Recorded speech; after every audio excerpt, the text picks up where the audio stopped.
What's up, everybody? Today we are having a very lovely interview with Sons of Shem. That Are we? yeah. So introduce yourselves. Tell me about you guys. I'm Mandy. I am the guitarist for Sons of Shem, and I do some backing vocals every now and then as well. And I'm Lib. I am the founder of Sons of Shem. And I play bass and do the rapping and tell everyone else what to do on their parts. I'm bossy Oh, like that. bossy guy. It's okay. I'm also a bossy type of guy. I also used to be a bossy guy. One stage in college, we had this band, and when we were like deciding, okay, who's doing what instead of the instruments, besides that, like, what is your role for the band? It's like, okay, I'll do marketing. Okay, I'll contact people and talk to people. Rudolph, you'll be the bossy asshole at rehearsal. You're going to tell everyone exactly what to do because you usually know what's going on in the song. So I understand that. I understand that completely. No, it's just a joke. The guys actually asked me to do that. I even said a while ago, I was like, hey guys, I'm happy for everyone to write now that you've got the idea of the vision. And they were like, nah, actually, we really just dig your style. So you write and just tell us what to play. So it was a role given to me as well. Okay, no, that makes complete sense. Yeah, for me, it was just like, you got your shit together and we don't, so you take lead in rehearsal. But anyway, I freaking love your guys' band, can I just say? Like, your style and everything is so cool. I love the, like, you got a lot of rage influence, but there's also some blues rock in the guitars and stuff. And you can kind of hear everybody's got their unique vibe conforming into this very nice, very, very cool piece. It was actually funny because you guys are from Durban. I'm not. I'm all the way up here in Pretoria. But I was in Durban for a day a week ago. So it's kind of like meant to be that you guys messaged me. Yeah, I flew out for a gig and I woke up at 4 to get to the airport and came back home at 8:30 in one day. So when you guys messaged us, I'm like, oh, this is so perfect. I love this. We love to support like guys that support us, like especially South African interviewers and podcasters. And I just think what you guys are doing for the scene is amazing. So the least we can do is reach out and try to support each other. So shout out. Well, thank you so much, bro. Me and all the 60 subscribers appreciate that. Let's ask some questions because you guys are so cool. First thing is the band Sons of Shem. You guys are a married couple, and as I read, like, your brother is also part of it? Yeah. Okay, that's so... How did Sons of Shem come to be? Was it like, did you two kind of get it going, or was it the brother, or was it everyone together just decided, we've got to start a band? Once upon a time, many, many moons ago, the system was oppressing the people, and out of the... No, I'm joking. But I could go all night. But no, 2017, two mates and I, we were playing for this very corporate kind of restaurant style. I don't know how you'd explain it, but like the music we were sessioning for was very corporate, very play what everyone wants to hear. And from that, we're like, come, let's just meet up afterwards and let's get our vents out. We're all musicians that know what we're doing, We got our room to grow, but we definitely all have this creative voice inside that's being stifled by just doing what everyone wants to hear and not doing what we want to play, And it started from that. And we've been through so many member changes and stuff 2017 was quite a while ago. And then there became a turning point in Shem's where the original guitarist left, Ray, and he's a lovely guy, and he said, we're gonna go our separate ways. And then Mandy joined on rhythm guitar, and then we started building it more towards, because like obviously you as a musician too know that like when members change, visions also kind of change, because when you put it all together as the original three, you're compromising on what everyone wants to play. But then as you go along, you realize, well, actually, there's a lot of ideas that I've put aside because of wanting everyone else to be happy. But now that those members are no longer here, let me try give the original shots I had, or that has been coming to be over this time. Let me give it a shot. And Sun's kind of hit a rebrand in a way. The sound changed, the branding's somewhat changed. And now we've gone in a really cool direction where Mans has added so much. Like her voice is a huge part of Sons of Shem. Like she would call herself a backing vocalist, but like if you listen to a song like Prophet Kings, one of my favorite parts of that song is Mandy's vocals, you know. That part hits so hard. She really is adding a lot to the songs, as you're saying. Like she's killing it. Even if you're sick. For anyone listening, that part was only written in studio on the day of recording. We never intended that. I was like, try something, sing just like a little backing part, and I gave her an idea, and then she liked it, and then she just nailed it, and we were like, okay, cool. You've just recreated the song on recording there. That's really cool. That is awesome. Yeah. Did Sons of Shem, was the style of the band from everyone's influence? Like, I want to do this, I want to add this, and it kind of like morphed into the band's repertoire? Or was it predetermined, like, we want to go rage, direction, like heavy rock, and just killing shit? I guess I was the main person behind. I wanted to really bring rap and punk and hard rock together in a way, and especially even grunge. There's such an aggression and a catharsis that comes about, even metal, you know, like there's metal elements to our music at times. Metal, hard rock, grunge, and hip hop all have this beautiful aggression that is expressed in these lovely idiosyncratic ways, that each genre expresses their aggression in a different way. But I was like, why can't we put all of this together and make it one giant catharsis? And then Ray loved the idea too, but he was more, let's bring in the blues more, let's bring in the funk. And I always loved the funk elements. So Ray brought in a lot more of the funk and the blues. But I think I was the main one for let's do the rap and the rock.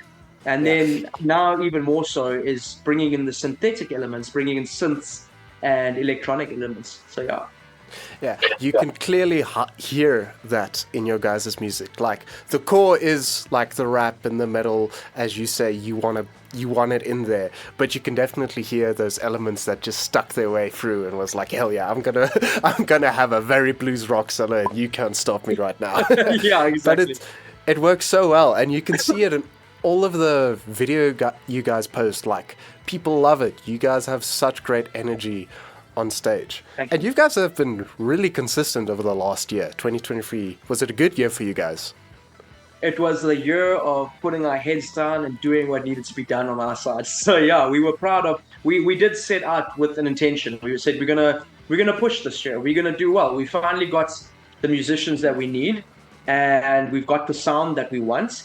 Let's give it horns, you know. Let's enjoy our South African scene. We were without a guitarist for a little while, and I think 2023 was the year we finally settled with Rainer. And then 22. Oh, was it 22? Yeah. It's been a while. Whoa, that's crazy. But I think 2023 was the year we had our 4-piece and we were just ready to like hit it. Before that, we were like a lot of the time finding our like feet with members again. So I think now that we have like our 4-piece, we wanted to hit it hard, you know. Yeah. And finally put stuff out there, because all we had was Justice Reigns and Flip the Bassline, which, to no fault of the producers, it was just very poorly recorded on our end. We did a very garage style approach to it, and I'm still proud of it. Like, it's a vibe, but I can hear like it's a bit more muffled and bassy. Yeah. But that just excuse that in itself is the vibe we were going for. Okay. No, well, I mean, it's nice to see your bands. Like, you know, I love it when I see bands releasing something that's a terrible quality in comparison to what I've gotten used to. But to see where they started, I love being a part of that journey. So instead of going, oh, this is subpar, going, wow, look at how far they've come. I love being a part of that journey, and I hope out there are some people that also feel the same. No, dude, I feel exactly the same. My friend's band that I'm a part of, Distortion for Emphasis, like, we started last year, and he recorded everything on his own the end of the year prior, and to be honest, it wasn't the best.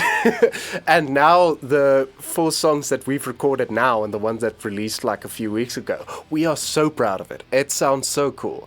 And like, we got like maybe 100, 200 views on it, and we'll like be like, okay, there's something. And then this video released and it got like over 2K views in a week, and we're like, holy shit, yes, we made it. Congrats, man. Thank you, but I totally get what you guys are saying, and I've actually got another band. We were MIA the entire year last year, and now we got back together this week, and we were like, yo, we've got these songs that are recorded and we really like the vibe of this band. Let's take it seriously. So yeah, hopefully that band graze us. Hopefully we have a comeback to the year like you guys did last year. We just really put our heads together. And please, after this interview, swing us some links so we can also check you guys out. We love supporting our local South African homies. I will do it with love. I will not stop talking about it. So you'll definitely catch it some way or another. Also, speaking about looking at your guys' page, you guys have some nice videos and some nice photos, relatively speaking. Do you guys have a friend that's doing photography for you guys, or is it maybe one of you guys? How's that? Well, it's a little bit of both. We're a very DIY band. We are like the band that can play a gig that someone else has thrown for us, or we're the band that's running the gig so that our other 031 friends and family can enjoy that too, you know? So I think what sums us up is DIY. Mans and I just ran like a little music festival last year, and it did really well. And so like we're very connected to the scene. As much as we're musicians, we're also like, we all have our like wide range of talents and skills, but we also are located with other friends. So like the recent photo shoot, the highest quality photos you'll probably see on our page at the moment, was done by a friend of ours, but we paid him. Mans is amazing with the camera herself, so there's some photos that she took. And then we have a very blessed and amazing, beautiful young man called Steve Lego. Shout out to him. Steve Lego, I love that name. From 2017. The man is a genius at art, video, photography, everything. And from 2017, he's always supported Shem's. And he's the guy that's responsible for our first music video. And he's the guy that any Vern gigs, if you see any Vern music videos, us playing at the Vern in Howick, that's Steve. He also did a lot of our photo shoots in the Howick side. So it's like our whole approach of Sons of Shem is a family approach, like friends and family helping raise each other up and building a scene together, you know? I love that answer. That really makes me happy. You guys organize your own gigs and stuff. That's so freaking cool. We would love to do that. That's why I started this podcast, because I didn't like what anyone else was doing on the internet. So I decided, screw it, I'm going to do it myself. But me and all my band members, we would love to do our own gigs. We want a basement gig. That's like our dream. Just cram everybody into a hot as hell basement and just have a blast. But the thing, I don't know if it's location, because we're here in the city, but like it's impossible. We're not going to be able to do that by ourselves. We have to like go to venues and stuff, which is hard because all the venues and stuff are either being arseholes or they're closing down, which is sad. Oh, but it's a hard very time cool. in South Africa, so it is more. It's hard time everywhere, and then especially here, because it's not a high market value thing to take care of here. So yeah, but it is very cool that you guys are doing it by yourselves. I know, like what's in the Green Flame video, you were just like underneath someone's porch, and that was so badass. That is actually one of the few venues we have in Durban. Yeah, we have so few venues. And that is a beautiful little place called Ace's Pizza that our friends from Poster Boy and Reverberate were kind enough to get us in there, and they hooked that venue up for us. And it was my parents' house. I mean, we don't live there, but my parents were wonderful, and they're like, we want you to have your music video here, do it, you know? So the D&D shots and the cooking in the kitchen is in my mom's kitchen, and it was like so nice to know that where I grew up, you know, like I'm going back there to do my first ever music video, and then also meeting the scene at this beautiful venue that really sums up the DIY scene that we have. But Ace's Pizza it is like an old house. There's no stage. You just play like out on the veranda, like you can see in the video. And they have like a little area with like couches and like a lounge and books and stuff. It's a really cool venue if you ever come to Durban. That sounds like the dream. Yeah. Yeah. It is like a house party venue. Can't think of anything better to have, like pizza outside, D&D on your mom's house. Like, what more is there to life? What's talking about gigs and stuff? I have another good question. What's your favorite story that you guys had and shared at a gig? What's the favorite Sons of Shem thing that's happened at a gig? Yeah, I don't know where to begin. There's quite a few. Yeah. Well, Lev got punched in the face recently at Yeah. Ep.5, so that was a goodie. And that was Okay. a beautiful moment. On stage, it was really cool. We got it on camera. Well, technically, yeah.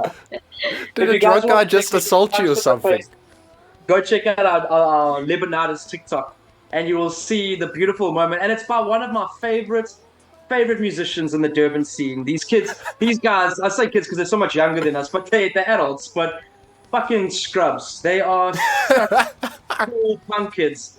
And their bassist, Ben, who I have so much love for, he was so into the System of a Down song we were singing. And as I went forward in chop suey, wake up, grab a brush. And as I went second, grab a brush, he just put his fist forward to be like, yeah. And he just watched me in the eye. And he just looked at me like, oh, bro, I'm so sorry. And I just gave it even more horns because I was pumped. Oh, that's so freaking sick. And to this day, I think he still thinks that he's upset me. I think he feels so bad about it. I'm like, bro, you created such a metal moment. You have no idea. It added to It was this so experience. awesome. Yeah. Another one was on our first gig at this venue that we would end up becoming locals at. The first night we played there, people lost their shit so much that the cops came and asked us to stop playing. Because the band, people were just losing their minds and having and it was a bloody Wednesday in Durban. Like nothing happened on a Wednesday in Durban, yet we made it happen so hard that the crowd just went nuts. And the cops showed up. So That's so sick.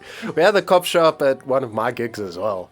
I will never forget that. And it was there were a few guys playing before us and we were headlining, but it turned out to be like guys on their acoustics just playing like the most mediocre, background stuff, and there weren't a lot of people, and we were just like, guys, this gig doesn't look as fun as we thought it was going to be.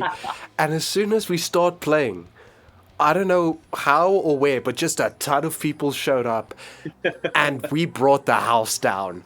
And it was so fun, and we were having such a blast. And like halfway through the set, like, are those sirens outside? Who cares? Fuck it. And we just went and played our hit song, "Sit on My Face." Yes. So yeah. This goes out to the police outside. Sit on my face. Yeah. I've got one more for you. You just, as we've been talking, you reminded me of another good one. Last year, we had the honor. Okay, so I don't know if you know much about Durban history, but where Origin is probably our biggest nightclub, and it's been that way for many years now. Origin used to be the original Burn nightclub. That was it was above the Winston, and it was the original venue, I believe, that was what Burn used to be. So the big infamous Burn that everyone knows in Durban started at Origin, and then when it closed down at Origin, there's never been an alternative live music venue there again. Only the Winston underneath. Then the Winston closed down, which was heartbreaking for all of us. And sorry, there's a lot of context here. We're taking the scenic routes, but it's worth it. Yeah, no problem. Some friends of ours from Red Door Production, Matt Howes and Jamie, Jamie was the original owner of Burn back in the day, from what I know. And they ran a Burn night at Origin. So this is like a oots party, like all the jock boys rock up and take their pills and do whatever, Yeah. It's not quite live alternative music. Well, they filled it up for the Burn reunion at Origin 2022 December, like 2nd of December. And Sons of Shem was playing that gig, as well as our other band back then, Saturn Return. And I had been at a bra, and I didn't see the coals, and I got super burns. I grabbed the wrong side of the grill trying to lift it, and it was a side that had coals on it completely. And I got third degree burns on my hands, and really, really bad burns in between the webbing of my foot, of my toes, and all over my foot. By the way, context, Leb never wears shoes. So Yeah. Okay. It was bound to happen at some point, okay. Some point. But this time the coals really got stuck in the webbing and, like melted flesh. You could see bone. It was gnarly. And this was like a week before the Burn reunion. So there's me playing on stage with the proper DIY styles. Like, it wasn't bandages, not a hospital. I'm talking masking tape and toilet paper. Hopping around the Burn reunion, which Burn is an Umbilo. It's not the safest of like places to get your wounds infected, And we put on one hell of a show while dealing with third-degree burns. And, you did. and then I look over and our guitarist, Reno, who's the beast of a frontman from Truth Decay, is lying on the floor, shredding. And I look at him, I'm like, wow. Reno's never been on the floor before, but this is pretty much Reno's gears. He's always pumped. He's always giving it horns. Only to realize the man twisted his ankle in the cables and fell over and just sold it so well that... Just tripped and went on going. What I like most of... That's pretty fucking metal. What I like most about that story is you got third-degree burns on your hands. And you didn't even bother to get like cheap discount cotton or something, just toilet paper and sellotape. And it worked. I didn't lose my foot. Hell yeah. Another question that I have about your band, scrolling through the Instagram and stuff and also spying like a creep on all of your personal accounts. You guys got some really nice instruments. I love your bass. I love that blue Fender of yours. I like also the other guitar. I saw this like it was like a semi-hollow, this like woody set hollow. Oh, that's Reno's, yeah. Yeah, Reno's semi-hollow. That thing was beautiful. You guys long-time musicians, or is it a side hustle, or you just love music so much you guys were like, fuck it, we're just gonna put all our music and love and effort into this thing? Do you want to go first on this one? I've been talking a lot. Sure. So I think Leb everyone in Sons of Shem is actually like long-term musicians, I'd say, except for me. I think I started playing guitar. When did I start playing guitar? In 2020. No, before then, I'd say 2018, 2019, somewhere 2019. there. Yeah. No, I was playing bass in 2018, 2019. Okay. Yeah, 2020, I think I started playing guitar. So, yeah, I'm probably like the youngest and the newest to music. But these guys have been in the scene like they're veterans, and I'm very honored to play with them. They're like fucking ridiculous musicians. So I don't know if I'm not to swear, I'm sorry. No, go for it. Fuck it. Fuck it. Yeah, so I'm really blessed to be like kind of a newish musician and play with such veterans in the scene. So it's quite cool. But likewise, I love that also feeds into our blend so well because, playing music for so long, you can also get stuck in certain ways and certain mindsets, and having someone fresh into it like Mans is, like, and we say fresh, like in terms of the experience, but her talents are amazing. Like playing with us, you would never guess that like, we're trying to like pull her along because she doesn't know what she's doing. She's so talented in the short space of time that she has been working at it, like puts on one hell of a show. She's like more of a front woman than a lot of guys that I know that have been in the scene for like 7 years, and nothing saying that they're bad. They're really good. But pro guitarist. Stepped it up, So yeah. Mandy has definitely earned her keep in the band, is what you're saying. And also, she's like I say, photography, graphic design. She's helped us with so much of our social media. She's a huge part of Sons of Shem. But she's also got her own project going now, which is Fate Music, which has just started. So that's been quite nice, is that I session for her music, she sessions for mine. Yeah. So everyone has their creative direction. But getting back to your question is... Sorry, man. Getting back to the question is that, it's always been parts of my soul. You know what I mean? I think I speak on behalf of Shane and Reno and Dan and Mans as well, is that we all get a bit annoyed when, people say, that's a lovely hobby. That's cute. That's sweet. Yes, it might be a hobby only because the scene does not pay yet in the way that overseas they do pay their musicians what they deserve, but that's the only side of this that's a hobby. This is a passion, and this is something that goes way deeper than just your bread and butter. It's something that's connected to the soul, and I think from the beginning of time, man has always connected deep and spiritually with music. And yeah, we like to simplify it as this, oh, it's just a job, or it's just this, or it's a hobby, but it's so much deeper than I think we can fathom as people. So yeah, it's way deeper than just a hobby or a job. It's part of our DNA. That was a beautiful answer. I love it. Very passionate and tricky. Very passionate. Awesome, awesome. I've got one final question for you guys before we have to end this off. It's a shame the other guys can't be here, but I mean, I know you're speaking with love on behalf of everyone and have the same mindset.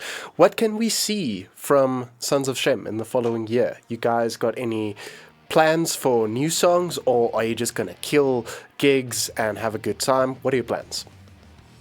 All right, let me take this one. Yeah, go All for right. it. So we've got some surprises for the scene. One that's a sad one, but I can't say it now. But there's a sad news coming, but there's also good news coming. It's making me concerned. I'll give you a shout out when we announce it and stuff. It is awesome. sad. But yeah, the album is going full steam ahead.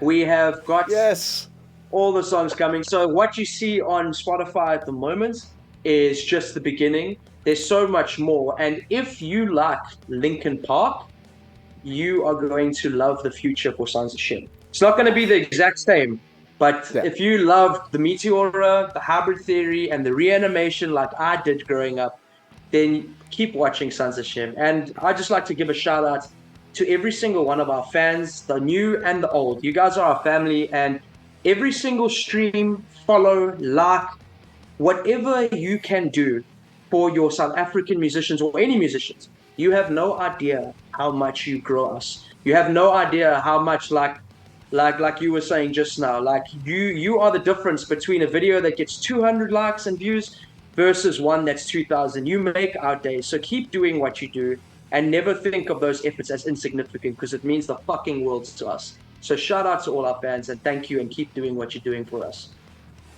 You're gonna make me cry. That was such a beautiful. I'm gonna cry.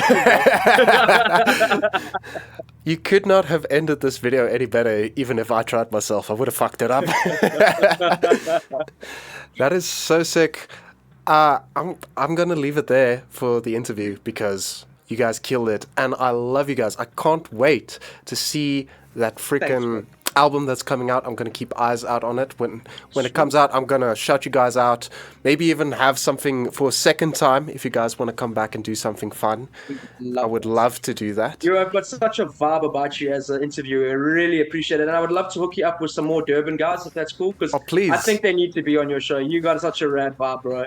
I do have one last bonus question for you guys. As I